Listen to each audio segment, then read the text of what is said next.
Dead TRP psychology. Ericsson உள சமூக வளர்ச்சிக் கொள்கையின் 7ஆம் நிலையின் முக்கிய நிகழ்வுகள். பணி மற்றும் பெற்றோராதல். எரிக்சன் உள சமூக வளர்ச்சிக் கொள்கையின் 7ஆம் நிலையின் முக்கிய நிகழ்வுகள். பணி மற்றும் பெற்றோராதல். எரிக்சன் உள சமூக வளர்ச்சிக் கொள்கையின் 7ஆம் நிலையின் சமூக செல்வாக்குகள். பொறுப்புகளையும் குடும்பக் கடமைகளையும் தன்னுடன் பகிர்ந்து கொள்வோர். எரிக்சன் உள சமூக வளர்ச்சிக் கொள்கையின் 7ஆம் நிலையின் சமூக செல்வாக்குகள். பொறுப்புகளையும் குடும்பக் கடமைகளையும் தன்னுடன் பகிர்ந்து கொள்வோர். எரிக்சன் உள சமூக வளர்ச்சிக் கொள்கையின் 8ஆம் நிலை. பின்முதிர் பருவம் 65 வயதுக்குப் பின். எரிக்சன் உள சமூக வளர்ச்சிக் கொள்கையின் 8ஆம் நிலை. பின்முதிர் பருவம் 65 வயதுக்குப் பின்.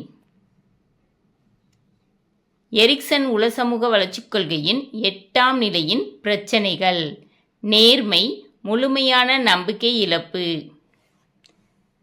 எரிக்சன் உள சமூக வளர்ச்சிக் கொள்கையின் 8ஆம் நிலையின் பிரச்சினைகள். நேர்மை, முழுமையான நம்பிக்கை இழப்பு. எரிக்சன் உள சமூக வளர்ச்சிக் கொள்கையின் 8ஆம் நிலையின் முக்கிய நிகழ்வுகள். தன் வாழ்வு பற்றிய ஆய்வு சிந்தனை. எரிக்சன் உள சமூக வளர்ச்சிக் கொள்கையின் 8ஆம் நிலையின் முக்கிய நிகழ்வுகள். தன் வாழ்வு பற்றிய ஆய்வு சிந்தனை. எரிக்சன் உள சமூக வளர்ச்சிக் கொள்கையின் 8ஆம் நிலையின் சமூக செல்வாக்குகள். மனித இனம், நம் இனம். எரிக்சன் உள சமூக வளர்ச்சிக் கொள்கையின் 8ஆம் நிலையின் சமூக செல்வாக்குகள். மனித இனம், நம் இனம். அறிவு வளர்ச்சி, மனவெழுச்சி வளர்ச்சி, சமூக வளர்ச்சி ஆகியவை இணைந்து இசைவான ஆளுமை உண்டாகும். அறிவு வளர்ச்சி, மனவெழுச்சி வளர்ச்சி, சமூக வளர்ச்சி ஆகியவை இணைந்து இசைவான ஆளுமை உண்டாகும். ஒழுக்க வளர்ச்சியின் வேறு பெயர் நன்னடத்தை வளர்ச்சி, அறநெறி வளர்ச்சி. ஒழுக்க வளர்ச்சியின் வேறு பெயர் நன்னடத்தை வளர்ச்சி, அறநெறி வளர்ச்சி. சமூக அறநெறிகளை அறிந்து அதன்படி ஒட்ட ஒழுகல் ஒழுக்க வளர்ச்சி எனப்படும். சமூக அறநெறிகளை அறிந்து அதன்படி ஒட்ட ஒழுகல் ஒழுக்க வளர்ச்சி எனப்படும். ஒருவரின் இலட்சியம் நல்லொழுக்கத்தின் அடிப்படையில் அமைய வேண்டும். ஒருவரின் இலட்சியம் நல்லொழுக்கத்தின் அடிப்படையில் அமைய வேண்டும். சமூக வளர்ச்சியும் ஒழுக்க வளர்ச்சியும் இணைந்தவை. சமூக வளர்ச்சியும் ஒழுக்க வளர்ச்சியும் இணைந்தவை. நல்லவை மற்றும் தீயவை பற்றிய குழந்தைகளது கருத்துக்கள் முதியவர்கள் கருத்துக்களினின்றும் எவ்வாறு மாறுபடுகிறது என்பதை விளக்கியவர் ஜீன் பியாஜே 1932. நல்லவை மற்றும் தீயவை பற்றிய குழந்தைகளது கருத்துக்கள் முதியவர்கள் கருத்துக்களினின்றும் எவ்வாறு மாறுபடுகிறது என்பதை விளக்கியவர் ஜீன் பியாஜே 1932. ஒழுக்கம் பற்றிய இசைவான நோக்கம், ஒழுக்கம் பற்றிய சார்பு நோக்கம் ஆகியவற்றை விளக்கியவர் ஜீன் பியாஜே. ஒழுக்கம் பற்றிய இசைவான நோக்கம், ஒழுக்கம் பற்றிய சார்பு நோக்கம் ஆகியவற்றை விளக்கியவர் ஜீன் பியாஜே. பியாஜேயின் ஒழுக்க வளர்ச்சி படிநிலைகள் பட்டறி நிலை, ஆதிக்க நிலை, சமூக நிலை, தனித்தியங்கும் நிலை.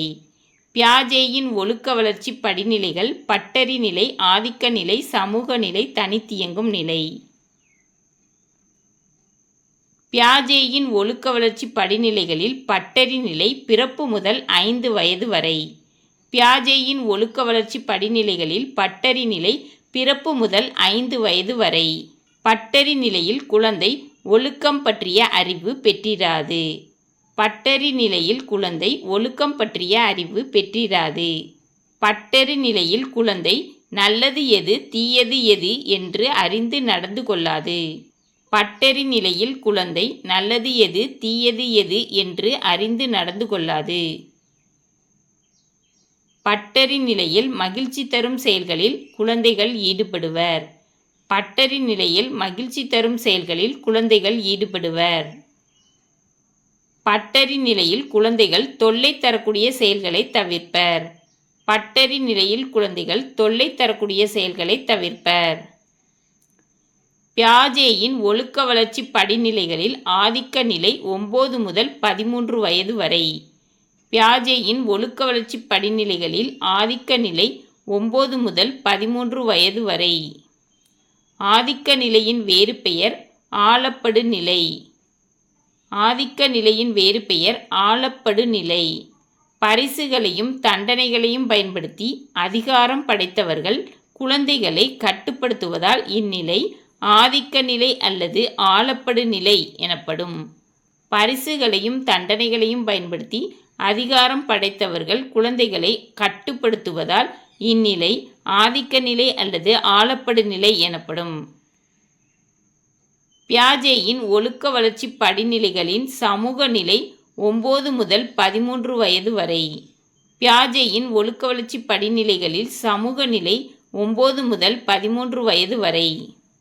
சமூக நிலையில் குழந்தைகள் சமூகத்தில் தன் வயது ஒத்தோருடன் ஒத்துழைப்புடன் நடந்து கொள்ளும். சமூக நிலையில் குழந்தைகள் சமூகத்தில் தன் வயது ஒத்தோருடன் ஒத்துழைப்புடன் நடந்து கொள்ளும்.